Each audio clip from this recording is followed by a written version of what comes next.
আমন্ত্রণ করে নিয়ে আসতে হয়, এটা অত্যন্ত দুঃখজনক। তারা স্বইচ্ছায় এই জালালপুরের এলাকায় বড় হয়ে, জালালপুরের মানুষের সাথে বড় হয়ে, এই দেশের মাটির সাথে বড় হয়ে তারা এখানে আসতে চায় না।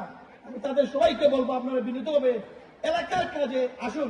আপনার যত বড় সফল ব্যক্তি হন না কেন, যদি নিজ এলাকার মানুষকে যদি ইগনোর করেন, আপনি কখনো সফল ব্যক্তি হতে পারবেন না।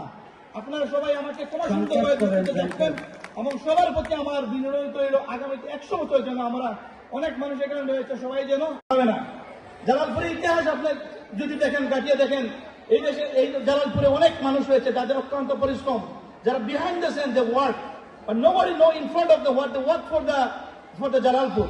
সো আমি সবাইকে বিনীত অনুরোধ করবো, বিশেষ করে ছাত্র সমাজ, আমাদের বর্তমান যে ইয়াং জেনারেশন রয়েছেন, তারা সামাজিক কর্মকাণ্ডে তারা কখনো এগিয়ে আসে না। সম্মান দেওয়া যাদের উচিত, যাদের শিক্ষার মাধ্যমে আমরা দেশে বিদেশে যারা বিভিন্ন পেশায় সফল হয়েছি, যাদের সর্বোচ্চ অবদান রয়েছে, তারা আমাদের শিক্ষক শিক্ষিকা, তাদেরকে সর্বোচ্চ সম্মান দেওয়া আমাদের উচিত। কিন্তু বর্তমানে আমরা যেটা লক্ষ্য করি, আমাদের শিক্ষকদের খবর আমরা নেই না, শিক্ষকদের আমাদের খবর নেই না।